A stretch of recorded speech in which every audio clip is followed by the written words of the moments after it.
Lázaro Cárdenas del Río, uno de los generales y presidentes más grandes de la historia de México, nació en el año de 1895, el día 21 de mayo, en Jiquilpan, Michoacán. En su tierra natal transcursó hasta el cuarto año de primaria, únicos estudios formales que realizó hasta los 11 años. Desde niño ayudó a su abuelo, quien había luchado contra los franceses. Tuvo contacto con los indígenas y con las injusticias que vivían. En 1909 ingresó con gran mérito en la mesa segunda de la Oficina de Rentas de Jiquilpan, donde desarrolló la caligrafía. En 1911 falleció su padre y asumió la responsabilidad de su familia. Laboró como tipógrafo en la imprenta de don Donaciano Carreón. Al iniciar la revolución, este vendió a los trabajadores la imprenta, entre ellos a Cárdenas. En el año de 1913, Lázaro fue acusado ante los federales huertistas por imprimir un manifiesto revolucionario. Se unió a las fuerzas revolucionarias como capitán segundo responsable de la correspondencia.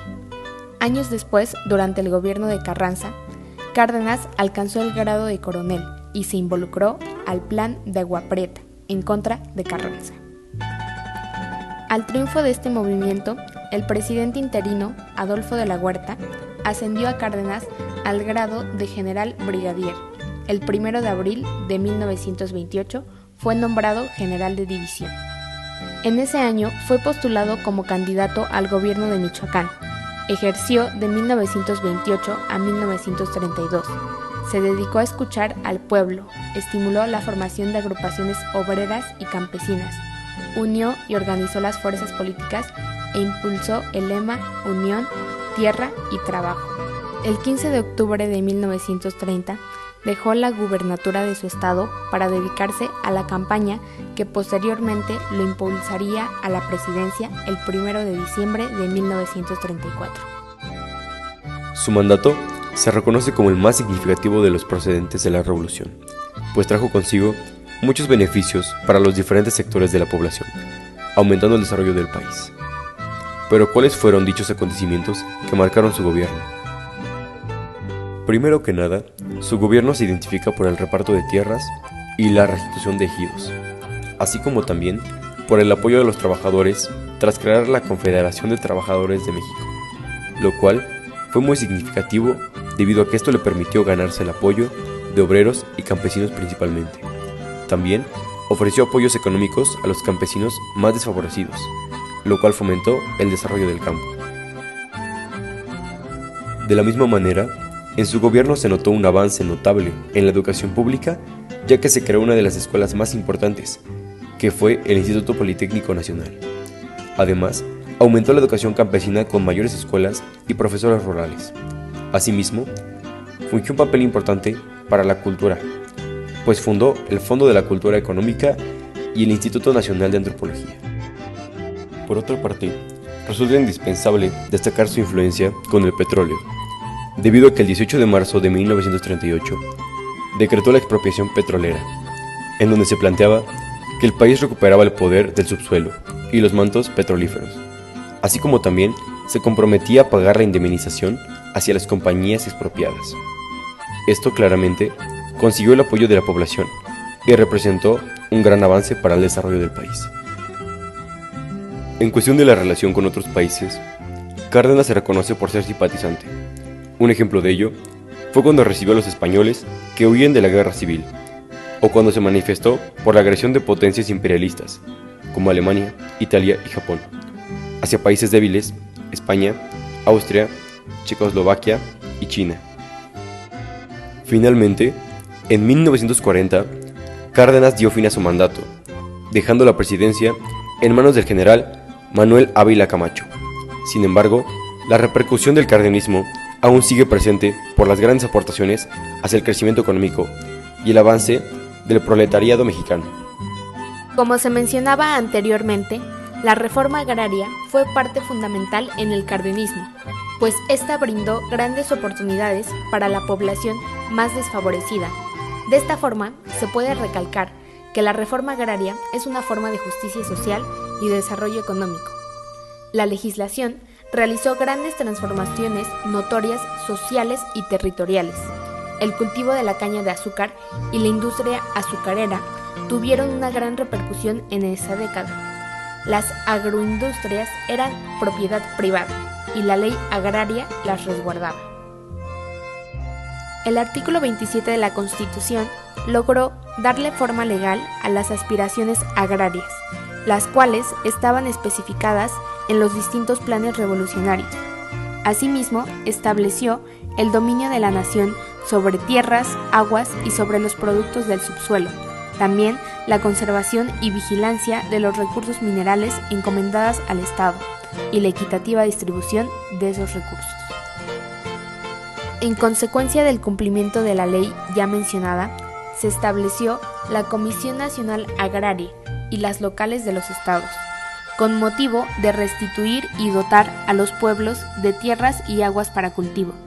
También se expidieron leyes para el fraccionamiento de los latifundios, comenzando con un activo movimiento de dotación de ejidos a los pueblos, en los cuales cada jefe de familia recibió una parcela individual.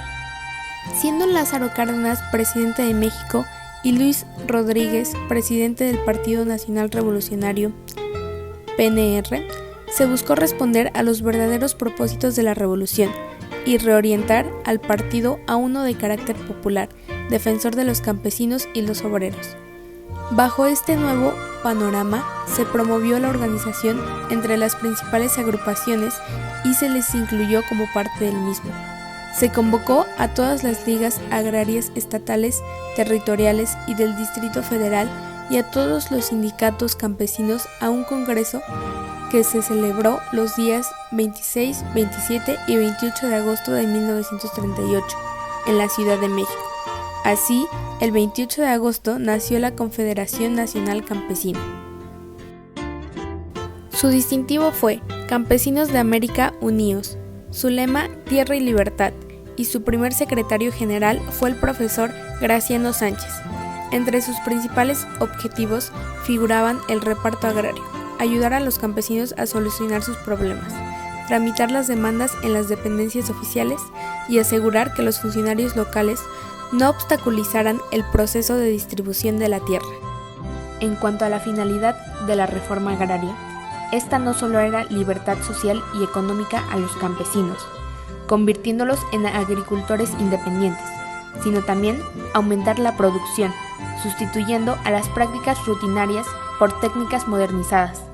Para esto se requirió facilitar la concesión de créditos a los campesinos, así como también se promovió la educación técnica de los mismos y se atendieron los problemas de riego, ganadería y sanidad.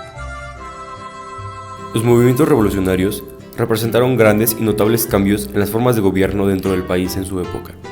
Importantes hechos fueron los que la conformaron y, a su vez, hombres que con su presencia dejaron huella en territorio mexicano.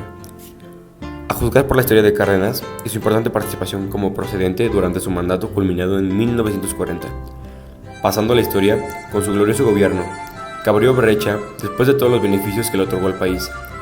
Con el paso de su mandato se presenció la otorgación de tierras y ejidos, apoyos a obreros y campesinos, fundación del Instituto Politécnico Nacional, educación rural y el trato de combustible. Con todos estos avances, Cárdenas es recordado y reconocido para después otorgar el mandato al general Manuel Ávila Camacho. Fue dentro del sexenio de Cárdenas que aconteció uno de los hechos más importantes para su periodo, la reforma agraria. Representó uno de los cambios más importantes que hasta el día de hoy prevalecen beneficios para la población. Comenzó a tomar importancia con los beneficios para los obreros y campesinos durante la repartición de tierras y ejidos. Las leyes expedidas en el gobierno de Cárdenas dieron lugar a los fraccionamientos de latifundios. Algunos de los beneficios que prevalecen en la actualidad son la modernización del trato de las tierras. Se implementaron técnicas nuevas para el cuidado de las tierras, resolviendo los problemas de riego y sanidad. Con las nuevas dimensiones políticas y agrarias, el sexenio de Cárdenas dejó grandes avances con los que pasó la historia como uno de los más importantes gobiernos para el beneficio del pueblo y desarrollo del país.